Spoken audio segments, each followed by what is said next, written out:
Assalamualaikum teman-teman, kembali lagi di channel Gria The Myth.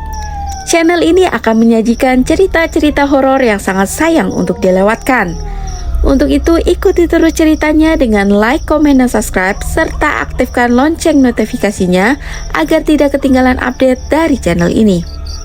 Bersiaplah untuk merasakan ketegangan dan teror dari cerita-cerita horor yang akan membuat bulu kudukmu berdiri. Pastikan lampu dimatikan karena malam ini kita akan memasuki dunia yang tak terduga. Oke, tanpa berlama-lama kita mulai ceritanya. Gunung Lawu terletak di perbatasan antara Jawa Tengah dan Jawa Timur. Adalah salah satu gunung berapi paling legendaris di Indonesia. Dikenal tidak hanya karena keindahannya, tetapi juga sejarah mistisnya. Gunung ini merupakan tempat meditasi Raja Brawijaya V, raja terakhir Majapahit, yang menurut legenda memilih menghilang atau moksa di puncak gunung ini setelah keruntuhan kerajaan Majapahit.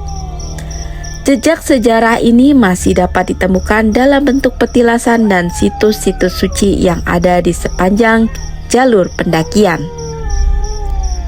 Selain nilai sejarah, Gunung Lawu juga menyimpan banyak misteri. Banyak pendaki yang melaporkan fenomena-fenomena aneh seperti suara langkah kaki tanpa wujud, bayangan misterius, hingga mendengar gamelan di tengah malam. Konon, gunung ini dijaga oleh makhluk halus yang setia kepada Raja Brawijaya dan seringkali memperingatkan orang-orang yang berbuat tidak sopan di gunung tersebut. Beberapa tempat di sekitar gunung dianggap keramat, seperti Hargo Dalem dan Hargo Dumilah, yang diyakini sebagai tempat spiritual. Sekelompok pendaki yang terdiri dari 5 orang, yaitu Adi, Budi, Citra, Denny, dan Eka, merencanakan pendakian ke Gunung Lawu. Mereka sudah sering mendaki gunung, namun ini adalah pertama kalinya mereka akan mendaki Lawu. Adi, sebagai ketua kelompok, telah menyiapkan rute dan peralatan dengan matang. Mereka berencana mendaki melalui jalur Cemoro Sewu, jalur yang terkenal lebih terjal namun menawarkan pemandangan yang menakjubkan. Mereka berangkat dengan perasaan penuh semangat meski mendengar banyak cerita misteri yang mengelilingi gunung tersebut. Malam sebelum keberangkatan, Budi bermimpi berada di puncak Gunung Lawu. Dalam mimpinya, dia melihat seorang kakek tua berjubah putih yang memperingatkannya untuk berhati-hati, terutama terhadap tingkah laku mereka selama di gunung. Kakek itu berkata, "Jangan sembarangan di tempat ini. Banyak yang tidak terlihat namun memperhatikan." Budi terbangun dengan keringat dingin, namun dia memutuskan untuk tidak menceritakan mimpinya kepada yang lain.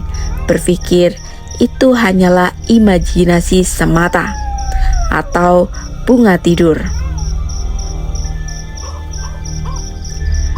Saat perjalanan menuju base camp Cemoro Sewu, rombongan mulai merasakan hal-hal aneh. Mobil yang mereka naiki tiba-tiba berhenti mendadak di tengah jalan tanpa alasan yang jelas, meskipun mesin dalam kondisi baik. Di malam hari, mereka juga merasa ada sosok yang mengikuti mereka dari kejauhan. Namun, ketika menoleh, tidak ada siapapun. Meski merasa tidak nyaman, mereka tetap melanjutkan perjalanan. Setibanya di base camp, mereka bertemu dengan seorang penjaga tua yang mengingatkan mereka untuk tidak melakukan hal-hal yang tidak sopan selama pendakian. Penjaga itu berbicara dengan nada serius.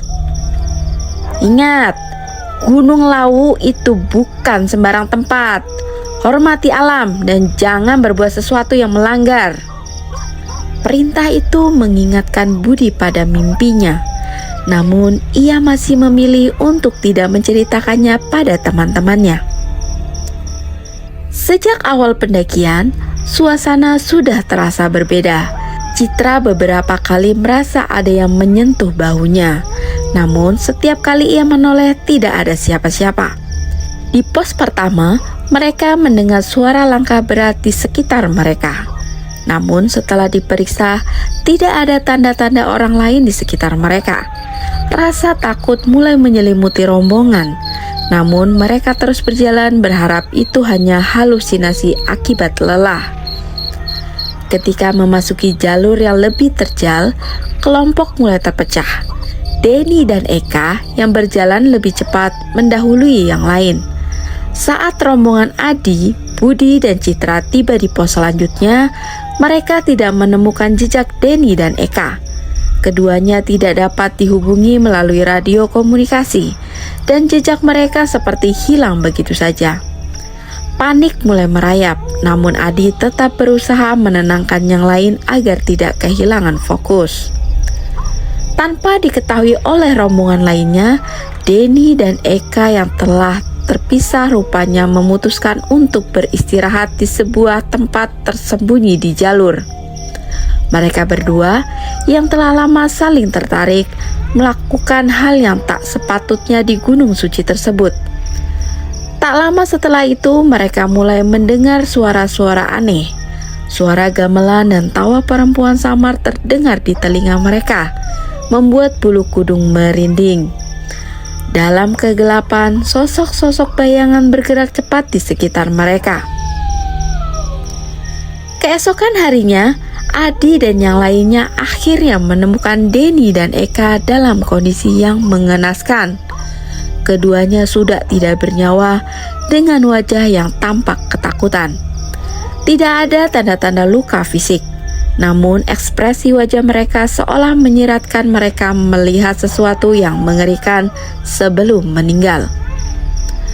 Perasaan duka dan ketakutan menyelimuti seluruh rombongan. Mereka segera berusaha mencari pertolongan. Adi berlari ke pos penjaga terdekat untuk mencari bantuan. Namun sinyal di gunung begitu sulit, sehingga mereka hanya bisa meminta bantuan melalui radio. Tim penyelamat dari base camp akhirnya datang. Namun perjalanan menuruni gunung terasa begitu panjang.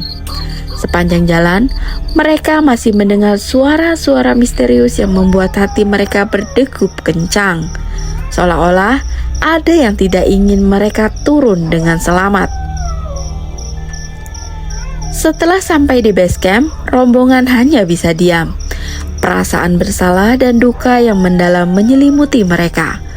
Budi yang akhirnya menceritakan tentang mimpinya, merasa bahwa semua ini adalah akibat dari peringatan yang diabaikan. Kakek tua dalam mimpinya telah mencoba memperingatkan mereka, namun terlambat. Mereka turun dari Gunung Lawu dengan perasaan sedih, meninggalkan kenangan mengerikan yang akan selalu mereka ingat sepanjang hidup mereka. Setelah tragedi di Gunung Lawu, Budi terus dihantui perasaan bersalah dan ketakutan. Suatu malam, beberapa hari setelah pemakaman Denny dan Eka, Budi mengalami mimpi yang begitu mengerikan. Dalam mimpi itu, ia berada di sebuah tempat gelap, sunyi dan dingin. Angin kencang bertiup, membawa suara-suara samar yang mengerikan, seperti jeritan dan rintihan kesakitan. Di sekelilingnya hanya ada kabut tebal yang menyelimuti pandangannya. Tiba-tiba, dari dalam kabut, Budi melihat sosok Denny dan Eka. Mereka tidak lagi terlihat seperti teman yang dikenalnya, melainkan dalam keadaan mengenaskan. Wajah mereka penuh dengan luka, tubuh mereka terikat rantai-rantai berat, dan di sekeliling mereka berdiri sosok-sosok gelap yang menakutkan. Makhluk-makhluk ini tampak menyiksa Denny dan Eka, mencambuk mereka tanpa henti sambil tertawa dengan suara yang menyeramkan. "Budi, tolong kami!" Suara Denny terdengar parau, disertai rintihan penuh kesakitan. Tangannya terjulur ke arah Budi, memohon pertolongan, namun tubuhnya tetap terikat oleh rantai yang mengunci mereka di tempat itu. Eka dengan wajah yang berlumuran darah juga menatap Budi dengan tatapan penuh kepedihan. "Budi, jangan tinggalkan kami. Tolong keluarkan kami dari sini." Suaranya terdengar putus asa dan tersiksa, seolah-olah mereka berada di tempat yang penuh penderitaan tanpa akhir. Budi ingin berlari mendekat untuk menolong, tetapi kakinya terasa kaku dan tak bisa bergerak. Rantai di kaki Denny dan Eka tampak semakin erat mencengkram tubuh mereka. Sementara makhluk-makhluk gelap itu terus menyiksa mereka. Suara tawa menyeramkan dari makhluk-makhluk itu bergema di sekitar Budi, membuat tubuhnya merinding. "Kami tidak bisa keluar. Kami terjebak di sini karena dosa kami," kata Denny. Suaranya makin melemah namun masih penuh dengan rasa putus asa. Eka yang masih berjuang melawan siksaan berteriak, "Kami di sini dihukum karena kesalahan kami. Tolong kami, Bud. Tolong kami. Tolong keluarkan kami dari sini." Mimpi itu terasa begitu nyata, hingga Budi bisa merasakan setiap ketegangan, kesakitan, dan ketakutan yang dirasakan oleh Denny dan Eka.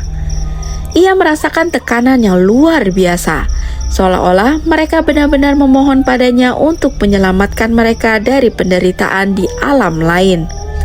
Namun, sebelum Budi bisa melakukan apapun, tiba-tiba kabut tebal menyelimuti mereka berdua dan suara mereka menghilang, meninggalkan Budi sendiri dalam kegelapan. Budi terbangun dengan jantung berdebar kencang, tubuhnya basah oleh keringat, nafasnya tersengal-sengal, dan ia masih bisa merasakan suara Denny dan Eka memohon pertolongan dan bergema di telinganya. Mimpi itu bukan sekedar mimpi biasa. Ia merasa bahwa Denny dan Eka sedang menderita di alam lain akibat perbuatan mereka di Gunung Lawu, dan mereka memohon pertolongan.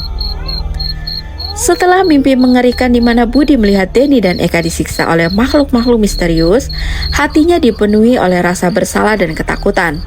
Ia yakin bahwa arwah teman-temannya belum tenang karena kesalahan mereka selama pendakian di Gunung Lawu.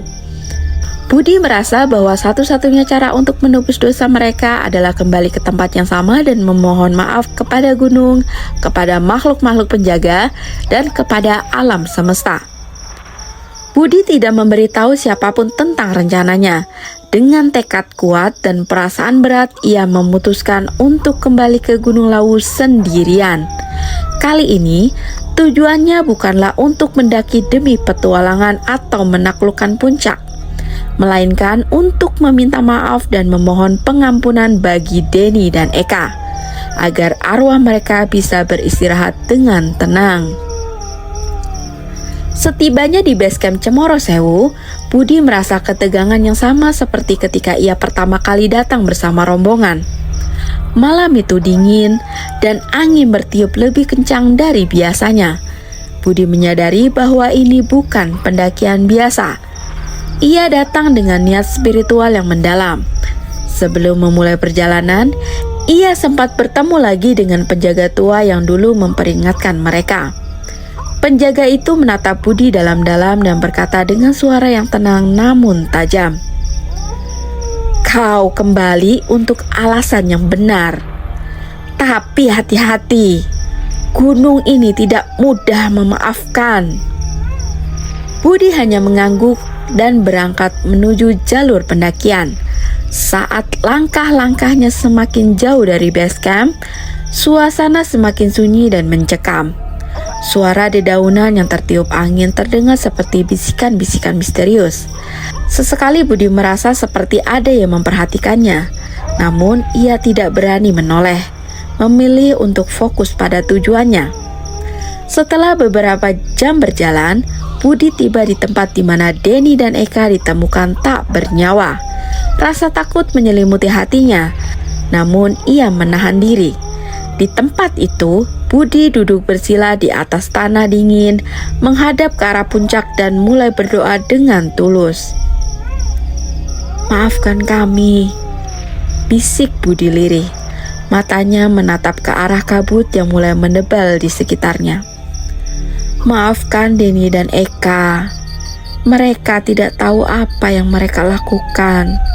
Kami hanya manusia biasa yang sering kali kilaf." Udara di sekitarnya mendadak berubah, semakin dingin dan berat, seolah-olah ada kekuatan tak kasat mata yang mendengarkan permohonannya. Budi terus memanjatkan doa-doa, berharap alam menerima permohonan maafnya dan membebaskan arwah kedua temannya dari penderitaan. Dalam keheningan itu, tiba-tiba ia merasakan sesuatu seperti angin lembut yang menyapu wajahnya, namun membawa perasaan damai, bukan ketakutan. Tiba-tiba suara gamelan yang samar mulai terdengar dari kejauhan, serupa dengan yang pernah ia dengar sebelumnya. Namun kali ini, suara itu tidak terdengar menyeramkan, melainkan lembut dan penuh kedamaian. Budi memejamkan mata, merasa bahwa mungkin ini adalah tanda bahwa permohonan maafnya diterima. Setelah kejadian itu, Budi turun dari Gunung Lawu dengan perasaan yang jauh lebih lega. Meski masih diliputi kesedihan karena kehilangan teman-temannya, ia tahu bahwa arwah Denny dan Eka telah menemukan kedamaian. Perjalanan ini mengajarkan Budi bahwa alam dan tempat-tempat suci harus dihormati, dan kesalahan yang dilakukan tidak hanya membawa dampak pada dunia nyata, tetapi juga pada alam gaib. Budi berjanji dalam hati untuk selalu menghormati alam dan tidak akan pernah lagi mengabaikan peringatan yang diberikan, baik melalui mimpi maupun tanda-tanda lain. Gunung Lawu dengan segala misterinya telah mengajarkan perjalanan hidup yang mendalam kepadanya.